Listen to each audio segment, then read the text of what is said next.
Bulgang, ang bilatsing iluya nagbigay sa sang ano, nagbigay ka sang advice sa mga tao are better than you. No.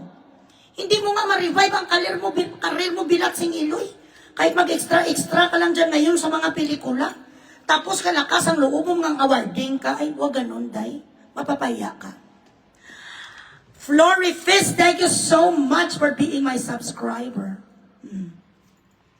Ginamango nila ang mga tao sa mga yudiputa. Share the live ang mga stars ka, mga ka-Gcash.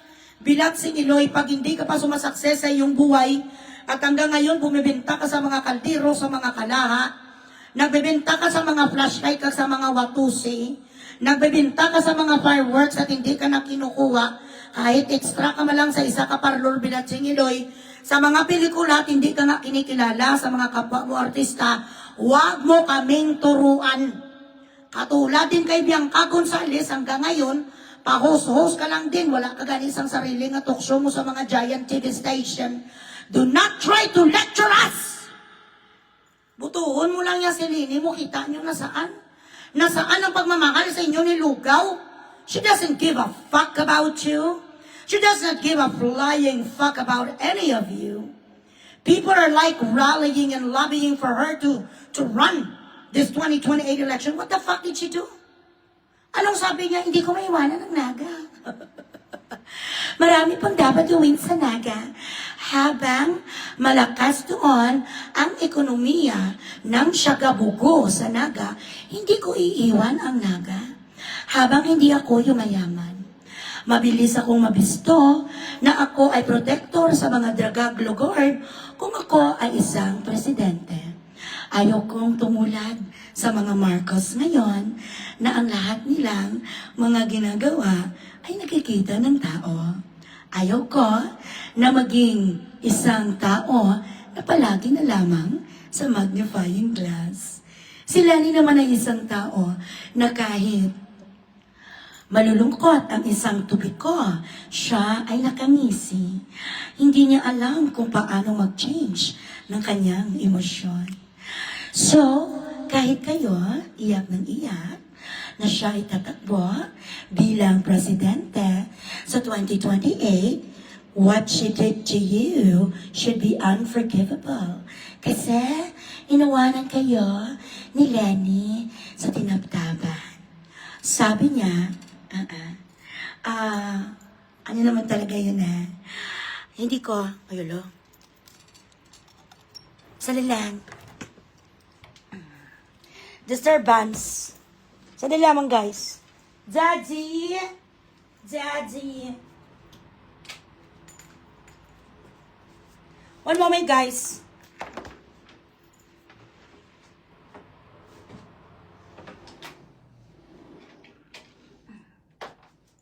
I-charge lang si microphone.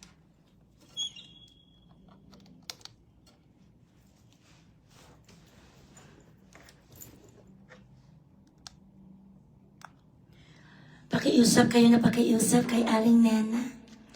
Pakiusap kay Aling Lugaw.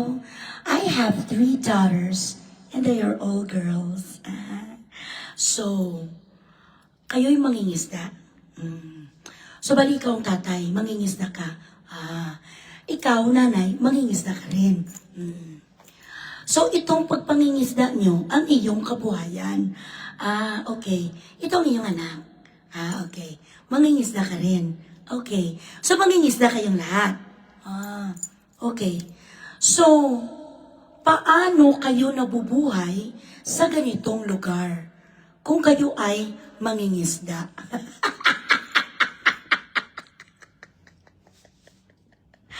Malamang sila ay nanguhuli ng mga dragon tsaka mga bagis.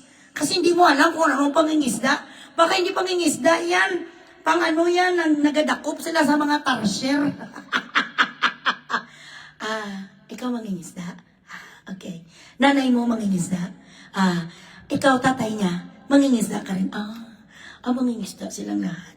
Ikaw anak, mangingisda ka rin. So ano ang inyong pangkabuhayan sa lugar na ito kung kayo ay mangingisda? Ang tali-talino talaga ni Aling Nena. So ngayon, ang nangyari, ay wala na gina kuya sa shadow, but thank you so much. Panahon na para magsaya. Na, ang problema.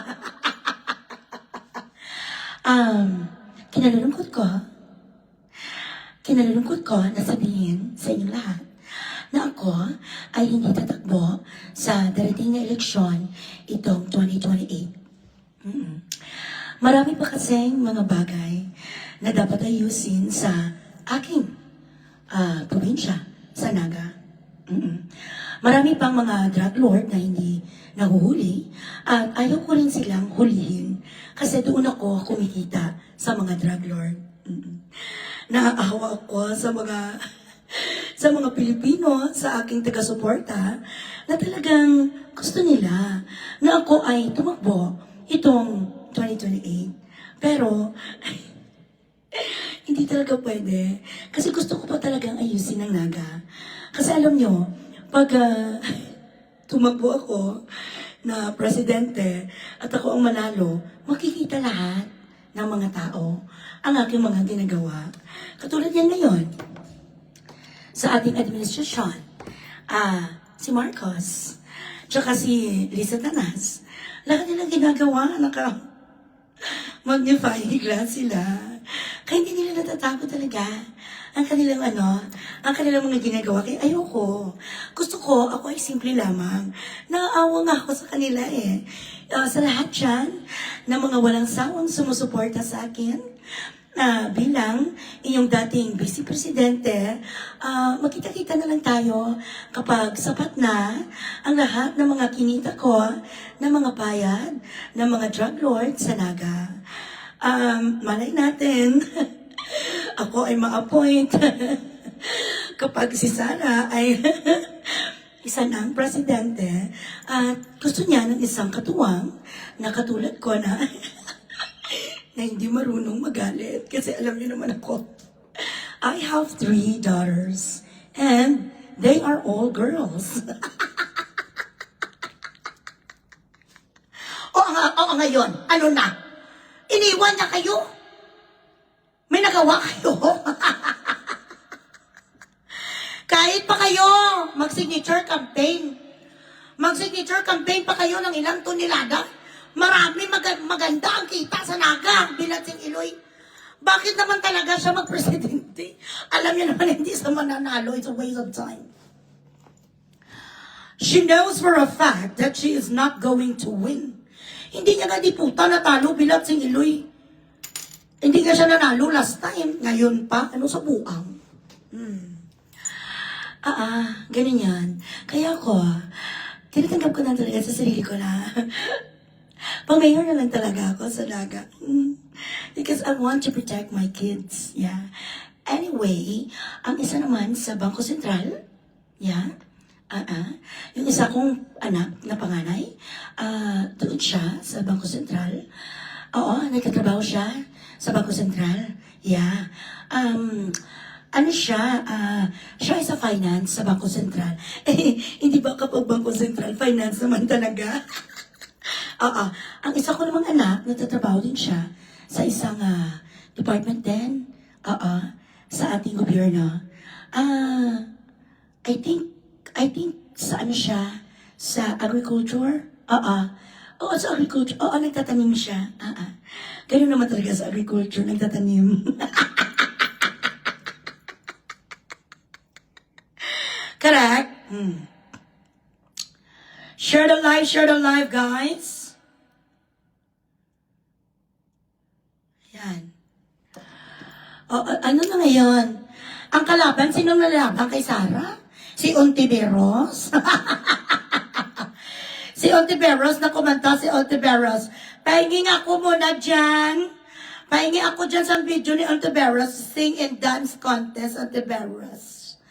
Pahingi po, baka tulog pa siya, Loy, katanggo.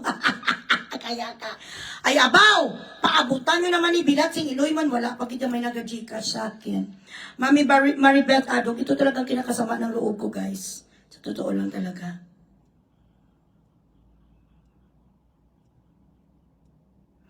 Hi, Carla. Pa-Gcash muna, guys. Pato, hindi matadi maruya. Wow, grabe. Maraming pera si Mami Minchua. Ang ating magandang reseller sa Manila area. Thank you, Mami.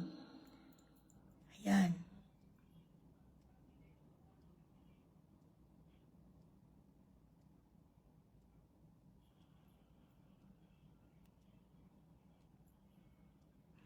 Thank you, Shy Clamor. Sino pa da?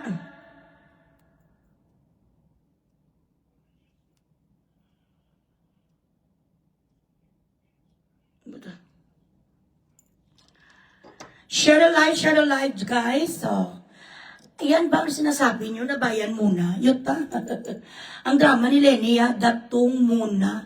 Ang totoong nagmamahal sa sa bansa, hindi magkatubili na magpresidente, mapagbigyan lang ang taong bayan, yuta. Bakit siya kayo pabigyan? Maganda ang kita sa nagahuy. Alinganga niya si Intiveros. Let me just get something to drink, guys. Hold on.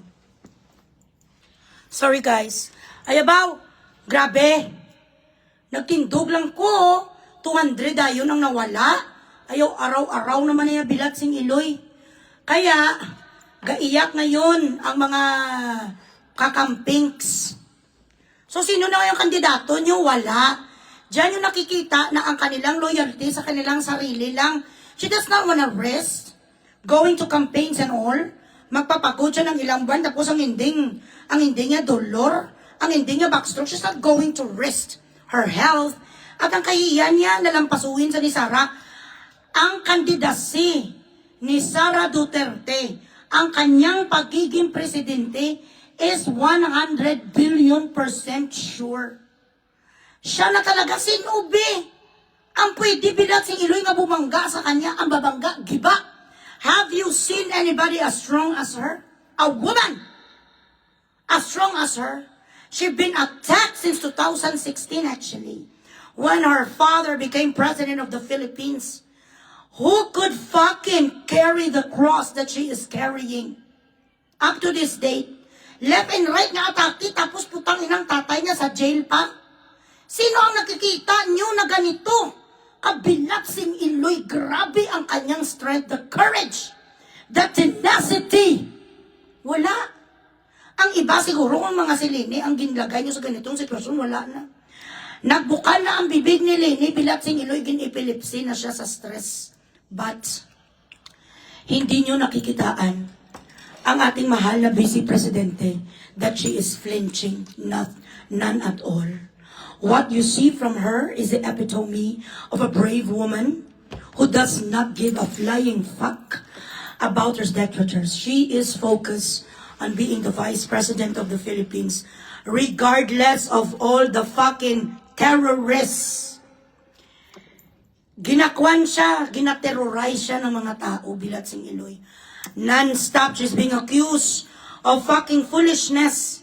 Ang mga ginaakusa sa kanya nga until now, isa na katuig, 1 year na. Until now, wala pagigbisan isa kabulbul bilat sing Iloy nga ebidensya. Sabi sang mga gunggong, Daddy please, I need sandwich. Okay, thank you. Toast it a little bit. Sabi sa mga ambisyoso nga mga kontrapartido natin, na gusto doon ng buong Pilipinas, na ipakulong si Sara. Gusto nyo lang ang mga mangmang kayo. Kayo lang yan ang mga mangmang ang may gusto niyan. Kami wala, kami yung gusto.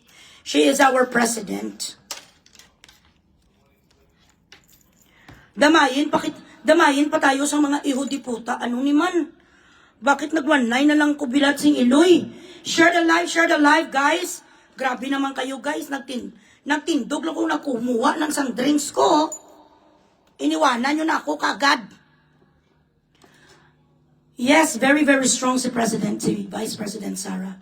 She knows that she has a big responsibility. Power comes with responsibility. Sure, win na saya, wala na may makaperde sa kanya. Because I want her to have my vote. Thank you so much. Julie Asibuke. Saan ka ba ngayon? Asibuke, Julie. Okay, magpa-chika siya kayo muna ka magpa-stars. Ang mga stars dagdagan.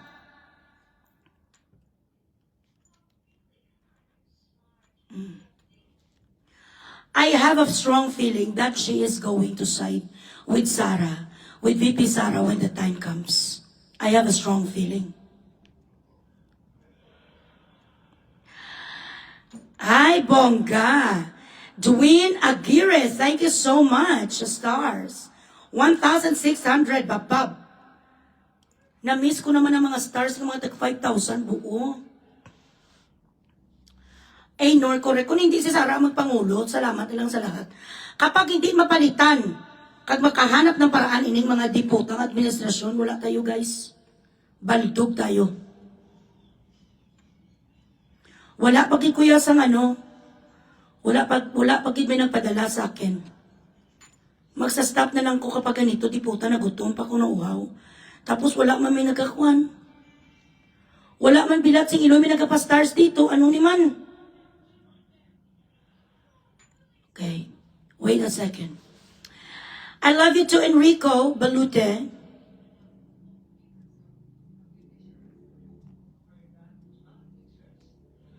Daddy? Ako may kaibigan sa music.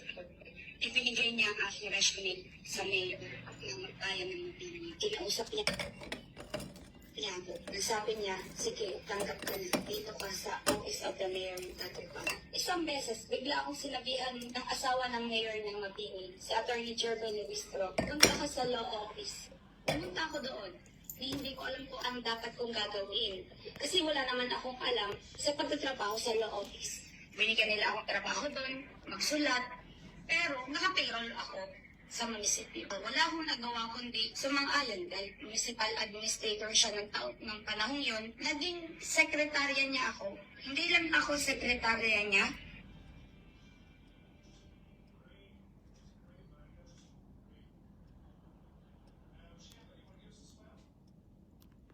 Share the live, guys.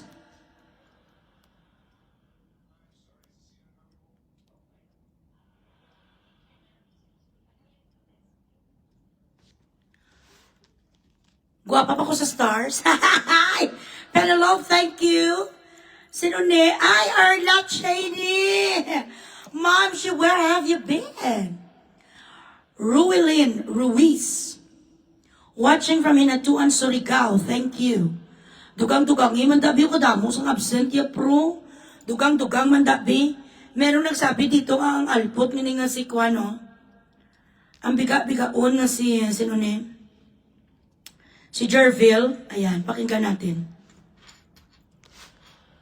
1,000 stars. Sino ni? Ay, happy naman ang nanay niyo. Okay. Edna Kirk, thank you.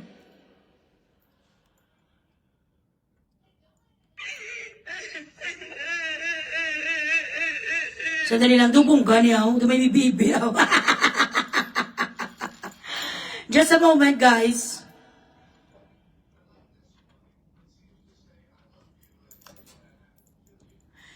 Thank you, Mrs. Kirk. Dagdagan naman me. Pag makagraduate ako, di mag-eskwela, kasubong.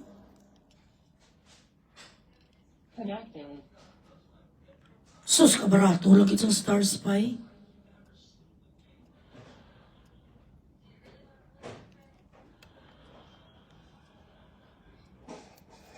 Kapabati-bati si Abante. Abante, manyak. Lahat nga mga hindi gusto kay VP Sara, mga manyak. Team manyak. kaibigan sa music. Ibinigay niya ang aking resume ng bayan ng Mabini. Ito, guys. Kinausap niya ako. Hey, guys. Ako may kaibigan sa music.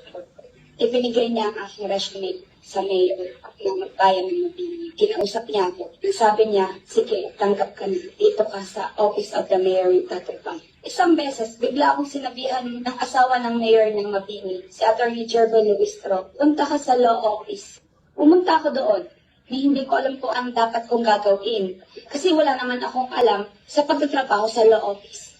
Binigyan nila akong trabaho doon, magsulat, pero naka-payroll ako sa munisipyo. Wala akong nagawa kundi sumang-ayon dahil municipal administrator siya ng panahong yon. Naging sekretarya niya ako. Hindi lang ako sekretarya niya, kundi pag-aalaga din ako ng mga anak. Tumatanggap ang opisina namin ng mga annulment and transfer na wala naman akong kaalam-alam kung paano gawin yun. Tanggap siya ng tanggap hanggang kami ay patakunan ng madami. Dahil ang motto niya ng panahon yun, kailangan niya ng mga botante ng mabili. Mga constituent niya yun, kaya kailangan namin gawin anuman ang mangyari. July 2018, lilipat kami ng opisina. Ang internet nakapangalan sa akin. Ang ilaw lahat nakapangalan sa akin. Sabi ko, Madam, kanino po natin ipapangalan ang law office? Sabi, ay, kanino pa? Sa'yo. Alam mo naman, bawal sa akin ipangalan ng law office. Dahil siya nga naman ang municipal administrator, bawal yung conflict of interest yun. Regarding sa pagtanggap ng pera, ganun pa rin. Sa bangko pa rin niya namin isinasal bank account niya sa Bangko Kabayan. May pruweba ako na lahat ng resibo na ibinigay sa amin ng kliyente ay inulog namin sa Bangko Kabayan. Ipinagtatanggol ko siya sa lahat ng tao, iski sa mga trabahador. Thank you, Mrs. Kirk. Pinagtatanggol ko siya, kaya busy siya, kaya ganun ang ugali niya. Lahat pinagtatanggol ko. December, nang siya ay ma-hospital. December 22, kami nandoon. Mapapasko na, nandoon pa rin ako sa ospital. Ni wala akong damit, ni wala akong kahit ano, inalagaan ko siya sa ospital. Sapat ningal, buti ako ang ayo. nagpapalit ng napkin niya kasi meron siya. Ako ang nagpupunas ng katawan niya. Lahat ng pwedeng gawin ng isang anak sa ina ay ginagawa ko para sa kanya. Ganun kamahal si Mayora nung time na yun. Hindi ko akalain, August 3, hindi ko inaasahan na yun na pala yung kalbaryo ng buhay ko. Madami nang nagre-reklamo na kesyo daw, hindi naayos yung ganito, hindi naayos ang ganyan. Pinatawag ngayon ako ni attorney sa opisina. Laking gulat ko, nandoon lahat ng kliyente. Kliyente ng law office, kliyente, lahat ng kliyente na hindi ko alam ang gagawin niya. Kumbaga ako, iaano niya sa tao para takpan yung pagkakamali. Sinabi mo ito sa harap nila, wala kang alam sa lahat ng transaksyong ginawa nila sa opisina. Sinabi mo ang salitang yun sa harap ng madaming tao, sa harap kung saan hindi ako makakapagbigay ng dahilan para sa sarili ko. Maya-maya may dumating na pulis, 2 pulis. Dinala mo kami sa conference room sa likod ng opisina ng mayor. Alam ko lahat ng dinadala mo doon. Pinakausap mo sa akin mo ng pulis. Sabi sa akin ng pulis, iimbestigahan ako. Sinasabi ko lahat ng aking ginawa, lahat ng ebidensyang aking kailangan ipakita sa kanila, pinakita ko. Pero hindi nila ako pinakinggan. Wala silang pinakinggan sa akin. Biruin mo, 4 kami sa opisina, ako lang ang ginanto mo. Dumating sa atin, may dalang mga kasulatan. Habang binabasa ko ang ginawa mong kasulatan, hindi lang ako ang dinudurog mo. Ibinigay mo ang mga dokumentong dapat kong pirmahan. Di wala sinabi sa akin ang mga pulis na kailangan kong abogado para bago ako pumirma. Yan, Sinabi what? lang nila sa akin, kailangan kong pirmahan yan para makalabas ako sa opisinang yun. Wala akong nagawa sa takot ko. Sa pagpipressure niyo sa araw na yun, pinirmahan ko lahat ng dokumento na yun. Na yun ang naging dahilan kung bakit ako hinahawakan mo sa leeg. Ilang Tumawag pinasan? ako sa pamilya ko. Pagkatapos ko pirmahan lahat ng dokumento ginawa mo, sabi ko, Ma, Pa, kailangan ko daw po magbayad ng 1.8 million. Ay, abaw, Albut. Sarap ng ngebe ng mabini. Ipinakita ko lahat ng deposit slip na ibinigay ko. Na pinakita ko sa iyo, mga conversation natin na sabi ko, kayo ang nag-pressure nito na nakasama sa salaysay na sinasabi mo, hindi mo alam lahat ng transaction na ginagawa namin. Nag-usap-usap kaming pamilya, sinasabi ko lagi sa kanila, huwag na huwag babayaran yun. Dahil wala akong kinukuha sa iyo doon. Dumating Yan ang diferensya sa inyo. Kumakapit kayo minsan bilatsing iloy sa patalim. Dahil akala nyo, last resort nyo na, walang scammer kung walang nagpapaskam. Bilatsing iloy. Ang mga ganitong kalakarano, if it's too good to be true, it's not true. Ganun ang ginagawa sa'yo nang galing ang sahod mo sa munisipyo. Dinala ka sa law firm, everything kinapangalan sa'yo, hindi ka pumalag. Ayaw ko mag-victim blame. But sometimes we really need to blame you so that you would learn. That is not the end of the world. There is nobody who's allowed to make you inferior unless you let them. You were not handcuffed. You were not in prison. Wala ka naman bilatsing Iloy sa silda. Why didn't you run? Why did you let her fucking put everything under your name? You were an employee. You were not a partner in that fucking firm. Wala ka sang kunting kaalaman or an intuition, rather. Baby, I need it now. I feel like fainting. I need a sandwich. Nakikita mo palang bit by bit na ikaw ay ginaabuso na. You should have walked away already. Dumating ka pa sa punto na you have to sign all those documents saying that you owe people 1.8 million. So minsan kasi, sa ganinong sitwasyon, hinayaan nyo rin na malagay kayo sa ganyang predicament. Hindi kayo nangaman. Sa una pa lang ang imbukada, kapag mga bills sa mga ganitong firm, hindi ginalagay sa totoong may-ari. Kayo ang ginapahawak ng mga everything, pati liabilities. Mabuti sana kung kumukuha lang kayo sa assets. Kapag may liabilities na, tapos may mga utang, tapos ikaw ang nagkapirma nga, kunyari, ikaw kumuha ng pera, you should not let anybody use you. Na parang body double lang kayo. So ngayon, ini ang batasan sang alpot na si Jerbil. Hindi na ko na yung ma-surprise, guys, sa Bilatsing Iloy. Nakalakaran ni Jerbil, kaya kung ano kaitim sang kanyang gilagid, ganun din kaitim sang kanyang budi. So it is not a surprise anymore. I am not in awe anymore. Na ito ay kaya niyang gawin because this is their dynamics. So many lawyers that comes from a fucking depressed and inferior livelihood tends to, baby, please open this, baby. I'm gonna go bring these guys. Oh, where? Hold on.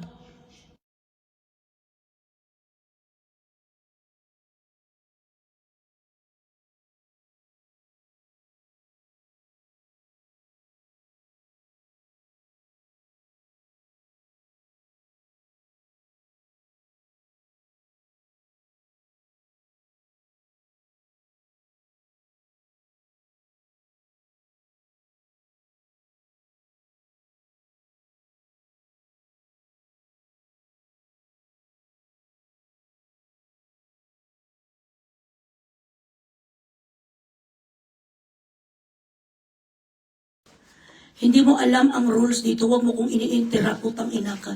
At least alam ni Iloy, alam ang ano, Bilatsing Iloy. Alam ang ano, magsulsol ka sa akin. Hindi ko kailangan ng mga ganun. May nakalista ko nga repertoire kung sinong bumbahin ko. Na, just because you told me that someone is making me their topic, kailangan ko sundin ang ginasabi mo. I do not need help. Nanonood ka doon, tapos manood ka sa akin, sulsulon mo, kundi ka lang lang.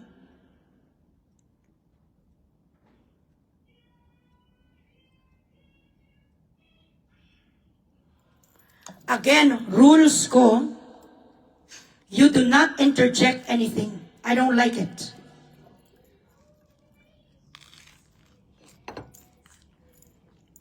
Kain muna tayo, guys. Hold on.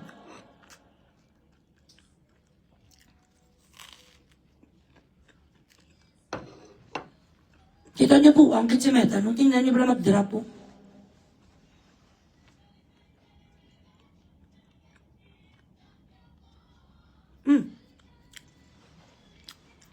Did you get the card?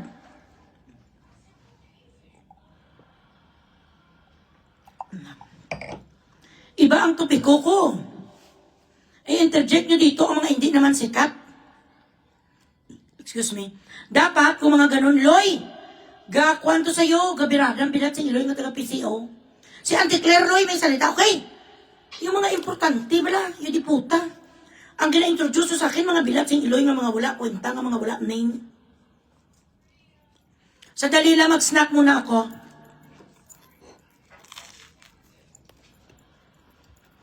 Put the TV off outside.